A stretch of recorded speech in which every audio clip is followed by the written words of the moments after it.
the next session, just a little bit of housekeeping. You will have been given slips, in fact I can see one on the front table here, for questions for any question session later in the day. Simon informs me that only 4 of you have submitted a question. I'm sure that this discerning audience has far more questions than just 4. So if you could just fill out those slips with any questions you would like asking our panel later this afternoon, and just drop them off at the table on the registration desk. That would be very grateful. We're really pleased to have this next session. We have with us the Right Honourable Priti Patel MP, the Secretary of State for International Development, introduced by somebody who is pretty well known to most people here, I think. Most people, well, you're well known to just about everybody, aren't you, Grant? Grant Tucker, the diary columnist of the Times. This is an in-conversation session. It'll last for about 45 minutes. There will not be any questions. It's a completely different type of session, so there won't be any questions from the podium, so don't start queuing up, because otherwise Grant will completely ignore you. I'll hand over to you now, Grant. Welcome, everyone, and thank you for inviting me to be here. I don't think Priti needs any introduction. I think she's been well known on the circuit, so to speak, for the last few years. She's International Development Secretary. And this is not going to be a Jeremy Paxman hounding of Priti. It's going to be more of a Piers Morgan's life story, hopefully with a better host, and no tears. So, let's get straight to it, Priti. What is your first political memory growing up? So, well, let me just start by saying, it's great to be here, everyone, and I'm really thrilled to have this chance to, meet so many people here today, but also to participate in what is, a really great event. My first political memory was very much sort of like that cusp of the 79 election, which now is going to start giving my age away and all that kind of stuff. But I lived at the time, I lived in Norfolk, in rural Norfolk, and my mum and dad were shopkeepers. So, I was brought up knowing about my background, but also what was going on in the country, current affairs in particular. And I remember 2 things. One is the sort of run-up to that election, but also just the news coverage, the stuff that was on telly day in, day out. Footage of rubbish in streets, footage of strikes and placards, people protesting. And my mum in particular, my mum used to she didn't really joke about it, and she was deadly serious, and every time she'd sort of make any reference to what was going on in the UK. My parents were immigrants, so they came from East Africa or Indian origin. And it's fair to say that my mum had quite a nice life in Uganda before Idi Amin came along. And she would always refer to the fact that, why is it in this country we can't even have electricity and keep the lights on? Whereas, in parts of East Africa we had all these things, in terms of life and, all this kind of stuff, the functioning of society. And as a child, that always was sort of like in the forefront of my mind. So just to sort of see, at the age of about 8 or so, just sort of like an electoral process, watching the news, hearing, not really following the arguments, but getting a feel for, the level of hostility in people's voices, I guess, when you're a kid. That's what you pick up on. That was, for me, sort of, that really sort of abiding moment where I thought, this is, and I knew this was big, basically.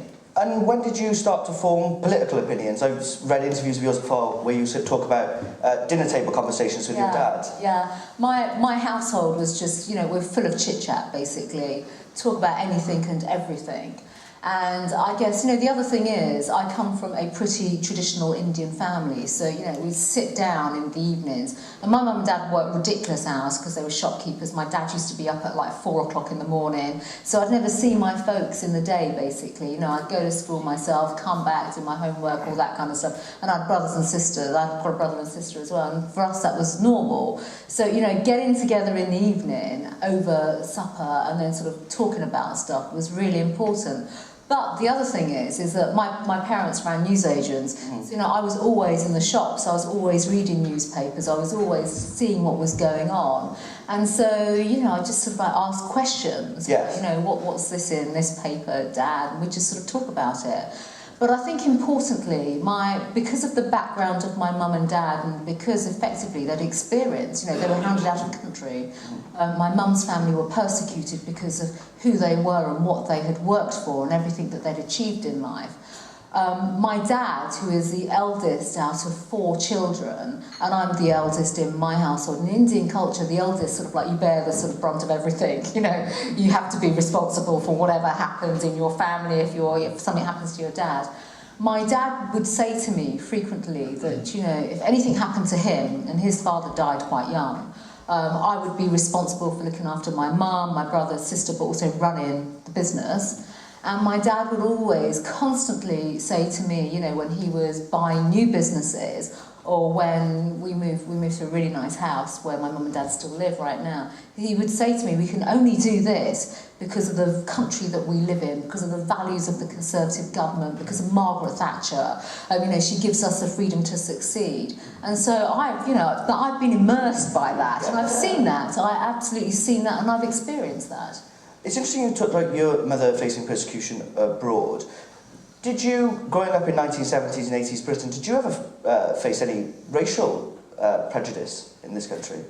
Well, I knew I was a bit different in the sense that, we lived in Newcastle, in just outside Norwich, and, I had a lovely childhood there, basically, for the time that we were there. So this was the gig, okay? So my mum and dad would move us around the country wherever they bought a shop. So, we could be in one place for 5 years, 2 years, 3 years. As soon as my dad got bored of it and wanted to move on and, sort of start something else, we'd then move, which, quite frankly, is what aspiration is all about.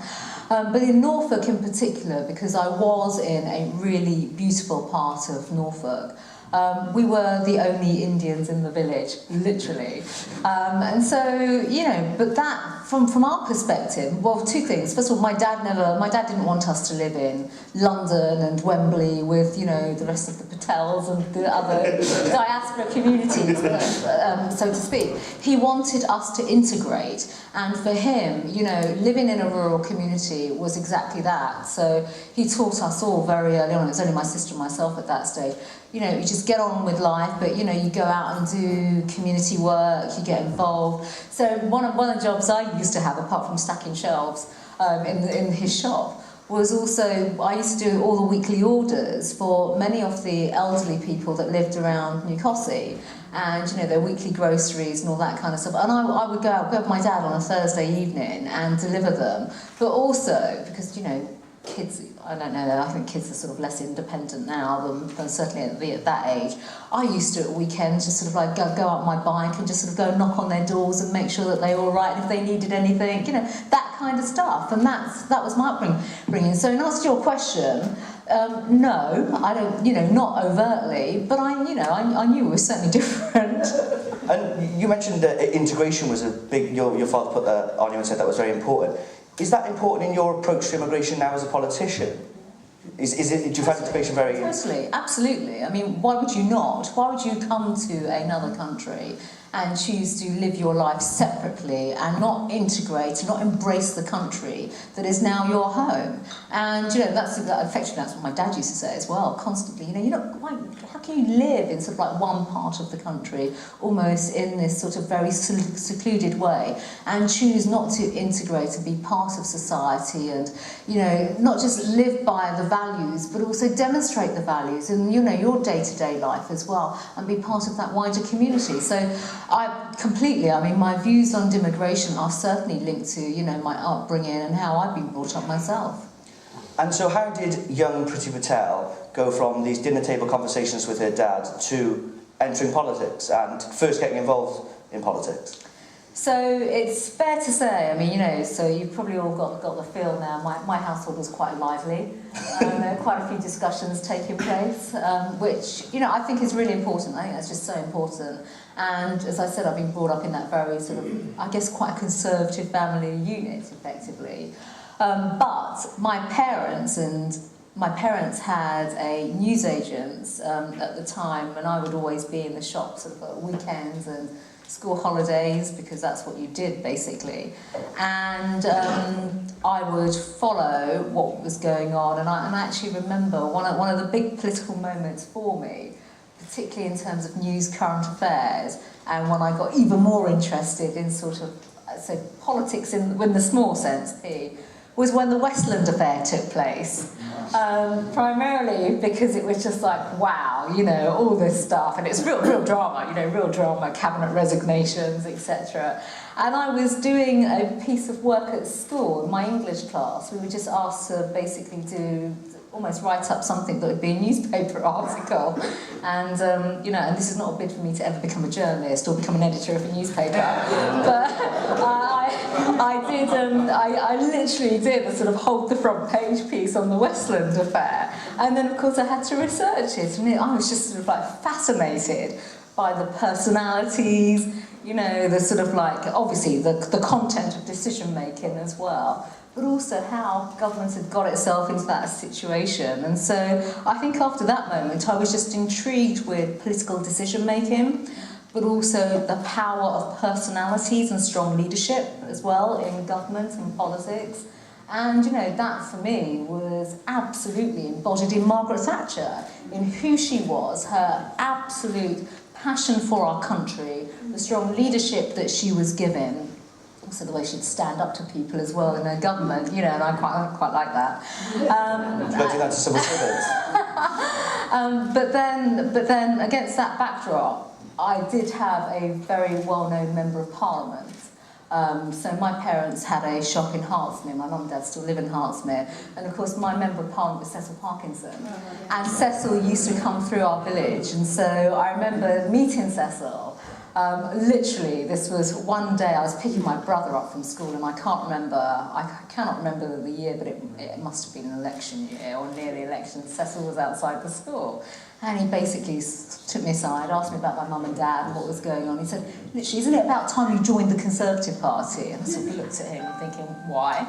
And then he sort of like wrote a note and said, here's your membership form, you should join the Conservative Party. And so I did. So I then joined my local Conservative association, not knowing what to expect. Soon found out it would involve nice meetings and delivering leaflets, you know, which is all cool. I was cool with all that. Up to a certain point, then I went to university. And so that was really sort of like my first big foray, you know, from sort of like following politics, engaging in discussion, to doing some stuff at school. So clearly I was the odd kid at school, you know, writing about the Westland affair, and other kids are writing about whatever they'd read or something else, you know. I was writing about Westland. And then, of course, because Cecil was, you know, he was, you know, and Cecil was a household name, and, you know, someone I knew of in politics as well. And so were you involved in student politics at university, or were you a more normal student? No, I did not engage. Let me just tell everybody in this room, I had no engagement with student politics at university. And I guess there's a reason for this as well, because I am normal. Contrary to what people may think now about the sort of career that I'm in and all the rest of it, and the perception of politics and politicians. So yes, I did the excessive drinking and staying out late and all that kind of stuff, and missing the occasional lecture. But I was also at university when Margaret Thatcher left office, and that was not a great time, quite frankly, at all. It really wasn't. And so, you know, as much as, you know, a Tory in my views, my beliefs to my core, etc., it was quite a demoralising time. And notwithstanding that, and I've spoken about this publicly before as well, you know, what happened afterwards in terms of what followed, ERM crisis in particular, that actually shaped my political views in such a strong way, because the ERM crisis effectively destroyed my parents' businesses and everything that they'd worked for all their life. And so for me, you know, that was just a massive moment, and I was a student at the time when all that was happening. And did you ever meet Lady Thatcher? I had met Lady Thatcher many times, so I consider myself to be incredibly privileged, so privileged, in a really humble way to have met her on a number of occasions. And, you know, in fact, Cecil introduced me to her first, which was, you know, it's like double bubble, really, isn't it, effectively, you know, a great member of the cabinet, her cabinet, and obviously her as well. So you were just talking about the ERM crisis. When you've left university, it wasn't the Tory party you went to work for, it was the Referendum Party. That's right, yeah. Jimmy Goldsmith's party. tell me why the switch to the Referendum Party? Because of the ERM crisis. What it did. I saw exactly what it did to our country. And, you know, I took the view very clearly that, you know, this is exactly what those forces, you know, this is exactly what that straitjacket, effectively, of the European Union, of monetary policy, would, you know, is the effect that it's having on our country. And it was brutal. We had a mass recession. You know, people lost their homes, basically. We were lucky to keep the roof over our head, and it was probably the most traumatic period that I had ever experienced. My parents had experienced being in the UK and having, you know, they came here with nothing, and they'd made enormous sacrifices for, you know, for us, for their kids, basically. And to, you know, to see what they went through was absolutely brutal. And I remember, actually, I was in one of my dad's shops. I think I was at home from university at the time. It was sort of like that sort of like holiday period before going back to university. Bizarrely, I think I was reading at the time, so this might not sound very normal, but I was reading Nigel Lawson's memoirs. I remember reading the book, and I remember the whole issue with interest rates going up constantly. And my dad and I were calculating what that would mean in terms of his business, what you have to start to pay back on the business loans, and it was just changing on an hourly basis. And I remember saying to my dad, having that quite brutal discussion, when will we have to say no? Because there comes that point where there's no sustainability, where you just can't manage, you know, to keep on paying to the bank in terms of your loans on your businesses, etc., while rates were just going up and up and up. And so, you know, they lost a lot off the back of that. And when did you make the switch back to the Tory party then? Straight after the election. I say a switch. In fact, I was called up by Cecil Parkinson. Cecil had become Conservative Party chairman, and he very coyly, bless him, sort of said to me, what are you doing now? type thing. And of course, I mean, it was a difficult process, a difficult time for everybody, you know, everyone that was a Conservative, and it was hard for people that had been associated with the Referendum Party as well, you know, because the reality is about the Referendum Party, our membership and our supporters were disillusioned Conservatives. I mean, that was just the cold fact of everything about that. The election was tough, it was difficult, it was hard for the Conservative Party, you know, it was not lost on myself and others in terms of the overall impact on what had happened. But at that time as well, I was just winding things up in the Referendum Party because we were closing the party down. Jimmy Goldsmith had passed away, and so I was heavily involved in just sort of like, you know, moving things forward and tidying up nicely what we had to do. And then, as I said, Cecil had asked me to see him, and basically he literally said to me, we need someone like with your skills and ability and just your conviction to come back, you know, and help us at this particular time. And you worked particularly closely with William Hague at that time? Yeah, so what happened, literally, I mean, I think it must have been straight after that summer leadership contest, after William had become leader, Cecil had become party chairman. We had a few by-elections, so, you know, Cecil had said, we need you to come back, and they just put me out on the by-election campaigns, and I guess, you know, I've got a massive appetite for campaigning. I love grassroots campaigning, and so I'm like totally up for that, to go out there. And so I started to spend time with William, obviously. I did a whole load of things, tours around the country with him, because literally 97, from losing the election but going into 1998, I'm sure many of you will know and remember, we hit a massive electoral cycle all over again, local government elections. You know, we were looking to the next set of the European elections as well. And so William as leader, you know, he's a man with so much fire in his belly, basically, when it came to grassroots campaigning. We spent all our time literally on tour of the UK, you know, recalibrating the grassroots, remotivating the grassroots to go out and campaign in those elections. And so, you know, we just spent a lot of time together, got on really well, and then effectively he sort of turned around and said, you know, I need a deputy press secretary, are you up for it, type thing? And I said, well, yeah, of course, you know. So that's how I ended up working more directly with William.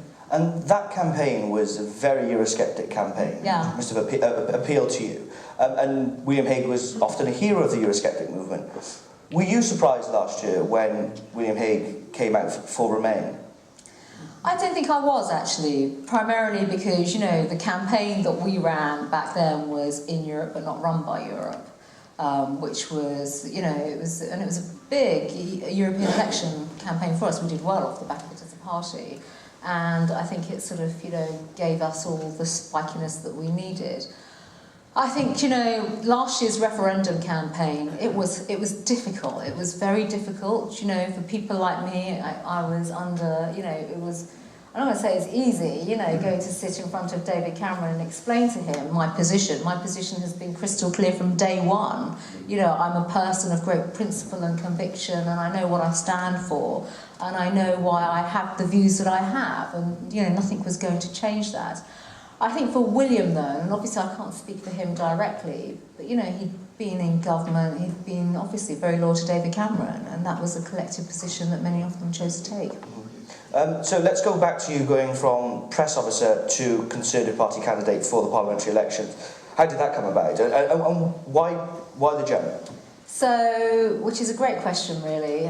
Why the jump? So, I stopped working for William literally at the end of 1999, primarily because my mum and dad. So this is just sort of, you know, very conservative Indian family. I still lived at home with my mum and dad at the time. And they never sort of understood what I was doing professionally. They just said, well, we see you on telly a bit, you work for this bloke, William Hague, you know, the Conservative Party is not really doing great stuff right now. And I'd sort of like have to sort of put this all into some kind of context for them. But my dad was just like, when are you going to get a proper job in the private sector? You know, like a good, you know, like the rest of us have done, basically. And in fairness to him, he was absolutely right. So I left William to go and work in the private sector, to go and work in consultancy in the city. And it was actually a really hard move for me, not because it was hard to go and do those jobs, but actually leaving the party and leaving William. Because, of course, we were looking at the election a couple of years ahead, basically, as well. And for me in particular, you know, my loyalty as well, it was very difficult. You know, I wanted to ensure that you had the right people around you for that general election and that we were all set up and all the rest of it. So leaving was difficult, and breaking the news to him was quite hard as well, I have to say. But I went to work in the private sector, never looked back on that at all. And, you know, I had over a decade in the private sector, and I absolutely loved that. But it's fair to say I was in the private sector probably during the most challenging time for our party, when we were in opposition. And, you know, opposition is not a great place to be. Opposition got very difficult for us. We got through a few leaders, if you all remember as well. And I remember actually going to see Ian Duncan Smith, who obviously went on to become a Secretary of State, who I went to work for in the end. And, you know, Ian's leadership style, you know, was what it was. And I went to see him one day, and I had a very frank conversation with him, and I sort of said, you know, what's going on? Literally type thing, what's going on? And I said, you know, I can't quite relate to the party in the way, you know, what's happening in direction of travel. And he said to me, literally, he said, you know, you need to be with us, because he said, you need to be the change that you want to see in the party, and we need people like you. And I said, that's great, you know, tell me what you want me to do. I'm absolutely committed to the party, you know, I'll do, you know, if you want me to campaign, etc., I will go and do that. And I was working for a big international firm at the time, so I was travelling, you know, I was doing loads of things internationally. And he basically said, well, let me have a think about it. And so Ian going off and having a think about it, before I knew it, he was signing me up to candidate interviews, to go for candidate selections. And then I was, you know, being interviewed by the party thinking, you know, what the hell is going on here? I'm not sure if I'm ready for this type of thing yet. Because I'm doing stuff on taxation and regulation for the firms that I'm working for in consultancy. I quite like it.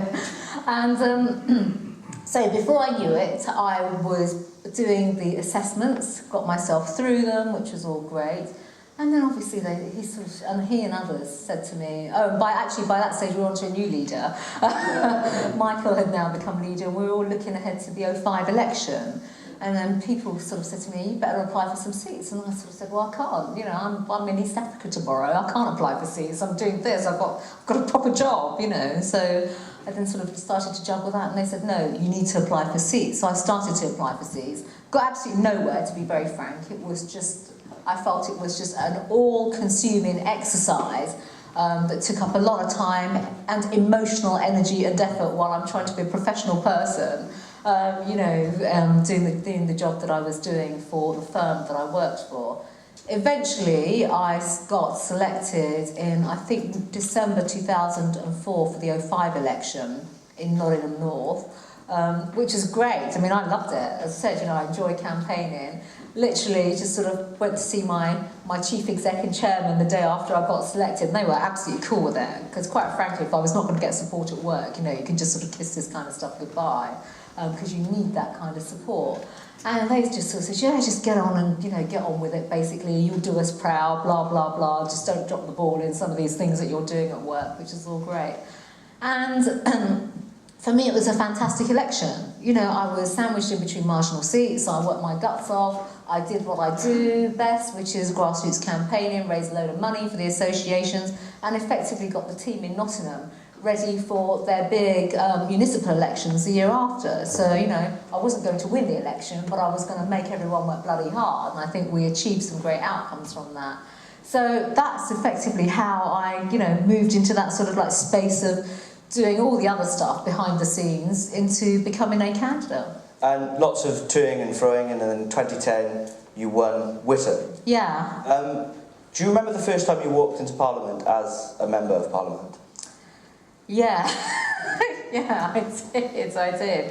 Which was literally the Monday after the general election, thinking, crikey, What have I done? Well, no, not that, sort of like pinching myself a bit, walking through Parliament in particular, thinking this is just the enormity of it, the enormity of being an elected representative, the humbling aspects of that as well. Feeling, there's no doubt, quite overwhelmed by it, because, you can't function. Straight after the general election, there's nothing that's going to help you function. I had no office. I camped out with another Member of Parliament, and then I sort of bagged a few squatters' rights, I guess, for a little while, and just sort of found my feet.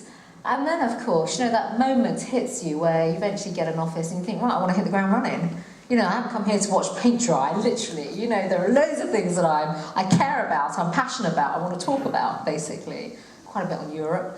Quite a bit of the challenging things. But, of course, the hard part of when I first entered Parliament was the fact that we were not a Conservative majority government. And just coming to terms with that, I'm afraid, it was quite hard. It was quite hard, basically, recognising that we were in a coalition government, we were compromising ourselves, that we wouldn't be sort of like, we weren't front of the queue in ultimate decision making.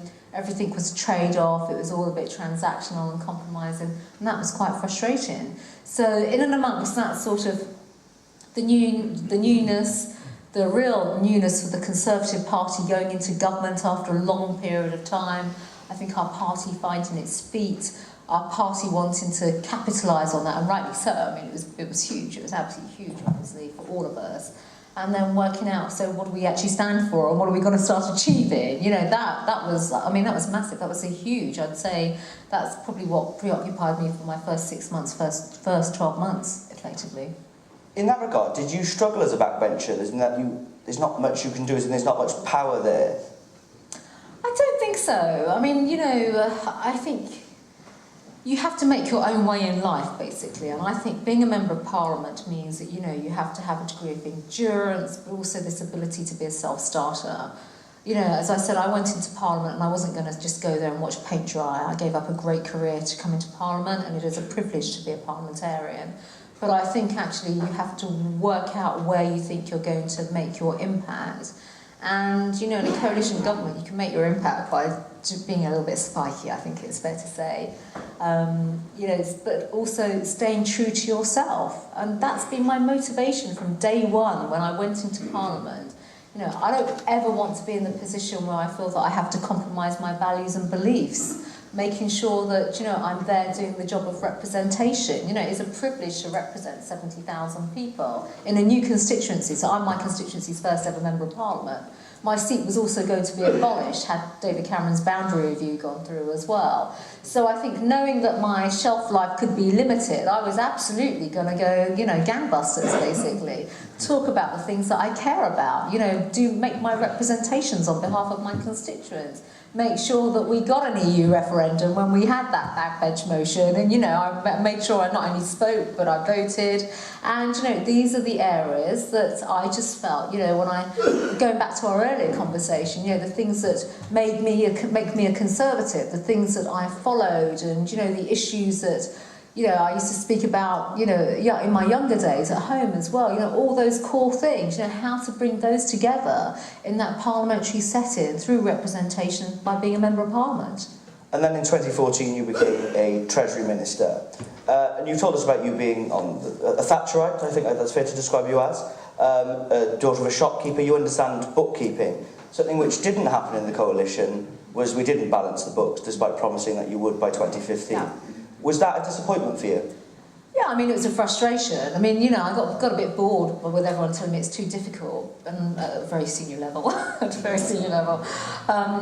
because quite frankly, I think to govern is to choose. You have to make tough choices. You really do, and you have to stick by those choices. But at the same time, in sort of like identifying what you are going to do and the choices that you make, you have to absolutely ensure that you're going to be authentic and genuine to the public that have put you there and what you are communicating to the public. And, it wasn't lost on me. We'd had a sovereign debt crisis, we'd had, the banking crisis. It was brutal, absolutely brutal. And I still will pay tribute to what the government did, literally in 2010 with the emergency budget and everything else. Because, had we not have made those decisions and choices, we'd been in a worse situation today, there's no doubt about that. But also, we were going against the tide of so many other European countries. Look at how they sat on their hands. Look at how they all just sort of signed up to, look at Greece, for example. Look at how it was just a case of kicking the can down the road. That was not the answer, it wasn't the answer. But what wasn't lost on me is that, getting to that end state was going to be very, very hard and very difficult. And we were under no illusions as well that it was just going to take one parliament to achieve that. It would take time because of the level of the structural problems that we face. And by the way, we still face those structural problems. In this country, when it comes to debt, the structural debt is in a completely unsustainable situation. And, I don't think this is just about austerity. I think it is about how we can move to a different economic paradigm where effectively we move from austerity to prosperity. We think about our place in the world, absolutely, Britain post-Brexit, but we look at how we're going to tackle some of these big structural issues in the way in which we change our approach to the delivery of public services, because quite frankly, the current model is not sustainable.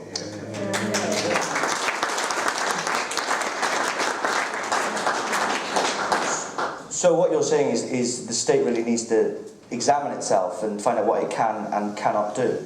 Well, we need to completely. I used to sort of say to some of my colleagues, and I say this still in Whitehall, there aren't enough whiteboards in the place, literally, because if you were doing a spending review and if you just sort of whiteboarded everything, all the lines of spending. I'm doing this in DFID, by the way. All the lines of spending that cut across, go in every single government department. And then if you cross-reference them across all the government departments and you saw the level of duplication, you'd say to yourself, why the hell are we operating and functioning this way? There are ways in which we can deliver services differently. There are ways in which we need to ensure that you have the right cost controls, the right kind of accountability mechanisms in place, which quite frankly, because of the size of government, I think it's really difficult to get a grip on it all. So, in the long run, we will have to, I say we, I think this is the mantra of the Conservative Party ultimately. This is core to who we are. The fiscal measurements that we bring in, dealing with structural challenges, but also making sure that we're delivering public services in the right way. We have to constantly look at that. You can't just sort of say, we did it in that spending period 10 years ago or 5 years ago, so it's done and dusted. Let's just carry on. You constantly have to review these things. I suppose one cut you could make is to the international development budget. So, now, as everyone has seen recently, now this is not just a manifesto commitment, it is in legislation, and we do not break our manifesto commitments, ladies and gentlemen, as one of my colleagues has realised recently. But it is in legislation. and the Prime Minister and the whole of government has been absolutely unequivocal that, you know, we are not changing that. But actually, I take the view. Well, look, I mean. Well, there's a. in the army, so I should know. Well, the army's changed since as well, if I may say so. But there's a good reason for this, because I take the view that Britain post Brexit, we can use what we do with international development and soft power in a totally different way and make it work for our national interest. Because quite frankly, I mean, you know, I'm only literally, you know, scratching at the surface right now. I'm not kidding when I say that I'm reviewing every single spending line in my department, and that applies to multi-year programming, because we have a lot of multi-year, 5-year plus programs. We have manifesto commitments, so I can't remember the page in the manifesto, but we have a list of manifesto commitments that are all to do with international development. They are about education, they're about humanitarian causes, they're about providing water, sanitation, you know, all the basic things that, quite frankly, our development budget should be providing, and that is right that we do that. And by the way, 60% of the £9 billion that DFID has, it's already tied up to manifesto commitments. So what I'm doing is I'm going through the spending lines and making sure that we're getting the value for money out of that programming, and I will be reprogramming money that I find, and I am finding very, very big, good sums of money, to actually use that for Britain post-Brexit, for our national interest. So how we actually use it in our bilateral relationships and our discussions around the world. So how we can ensure that the countries that are receiving aid right now can effectively move onto the economic development trajectory so that they can become our trading partners of the future. And just to give you all one very, very clear example, if you all think about a country like Ethiopia, you know, Ethiopia in the 1980s had mass famine. Ethiopia, if you remember, we had Band-Aid, Live Aid, all the mass fundraising that took place. That is Ethiopia in sort of like my generation. You know, I just think of famine. I was in Ethiopia a month ago, and I deliberately used Ethiopia as a backdrop to launch the government's, DFID's, first ever economic development strategy. And that strategy is all about the private sector, how we bring private sector resources and funding to catalyse economic growth. And I launched it in the middle of an industrial park in Ethiopia, one of 5 industrial parks. One of these industrial parks is now being dominated by British firms that are creating jobs and employment in Ethiopia, which means we will give them less aid. They won't be receiving aid because they'll be standing on their own 2 feet.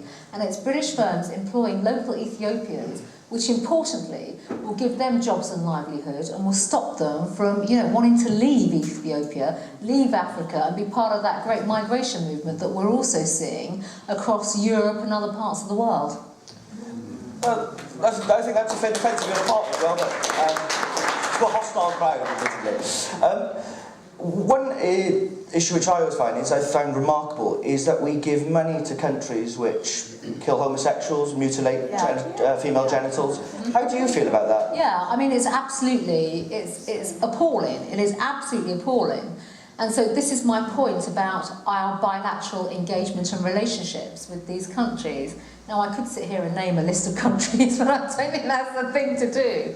But, you know, it's my job now to ensure that we go in and not just deliver messages to those governments and say you're just absolutely appalling, abhorrent in your conduct, but also to do something else, which is to introduce conditionality around our aid and our funding. You know, there is no one-way street. There is no one-way street when it comes to giving aid to these regimes and countries. You know, if you look at, for example, what's going on in Burma right now with the persecution of the Rohingya, you know, that is one example. If you look at Pakistan, you know, and the regime there and the type of practices that we see with extrajudicial killings, you know, it's my job to ensure, not just my job, I should also say, it's the job of the Foreign Office. You know, that's why we have a world-class diplomatic service. That is why we spend, you know, what we spend on NATO as well and our footprint, our military footprint around the world. We come together, so it's not just my department, all 3 departments come together to make sure that we are challenging, but also on the financial side as well, make sure that we apply the levers and we use those levers in the right way that, again, are in our national interests and also in our long-term political interests as well. That's interesting. Will you be lobbying for the 0.7 target to be included in the Conservative manifesto at the next election? I won't. You know, you're going to have to forgive me here completely. You know, I'm not in the position to talk about that whole process, about what we'll do in the manifesto.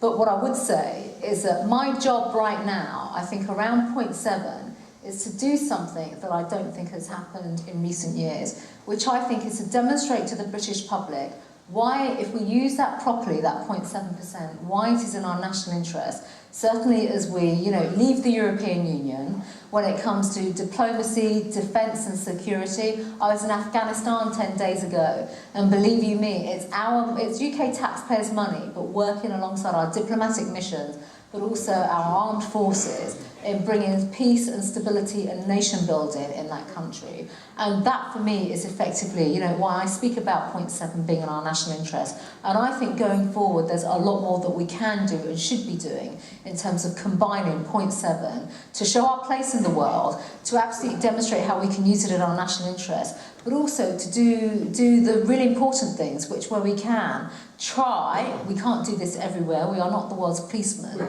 but to bring peace and security in the world as well, because that is absolutely in our national interest. Fighting terror, you know, we're looking at the whole counter-Daesh work that's taking place across government right now. That's not just the Foreign Office, that's not just the MOD, that is also DFID. You know, we're going to need to be doing a hell of a lot more of that when you look at how unstable and how insecure the world is right now. And are you working closely with the Foreign Office and the International Trade Department? So we are all integrated. So when it comes to the Trade Department, it was my department. My economists all left me basically and went to DIT. Because there's a reason for that. We helped to set up the Department of International Trade because we have a lot of expertise. You know, I have the team that sits at the World Trade Organization, the WTO, because the World Trade Organization is engaging with all the developing countries. You know what? And the developing countries are going to be our trading partners, not just of the future, but actually of tomorrow. And that's going to happen very, very quickly. Liam and I are working on areas such as trade preferences, for example. We've put forward loads of great ideas in terms of what we can do in terms of trade preferences across particular sectors with developing countries. You know, again, I come back to Ethiopia. Ethiopia, you know, they are one country that quite frankly will become the beacon when it comes to international trade alongside international development. We put our development equities in Ethiopia and look at what it's yielding right now. You know, we will get a better return on that investment in years to come because they want to have direct business-to-business and government-to-government discussions with us only. You know, I sat down with the economic advisor to the Ethiopian Prime Minister just 2 days ago, and they're absolutely clear because of the work we have done there, because of our investments over the previous years, because of our support through aid and the bilateral relationship as well. We are the first country that they want as that trade partner. So, you know, we are absolutely integrated alongside, as I've said, with the FCO, but also with the MOD as well. When I wake up every day and I look at the state of the world, you know, ladies and gentlemen, it's fair to say the world is quite an unhappy place right now.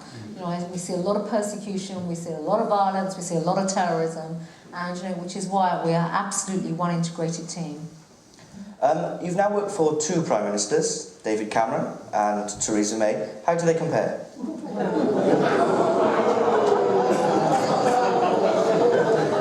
So, you know, it is a privilege to serve in government.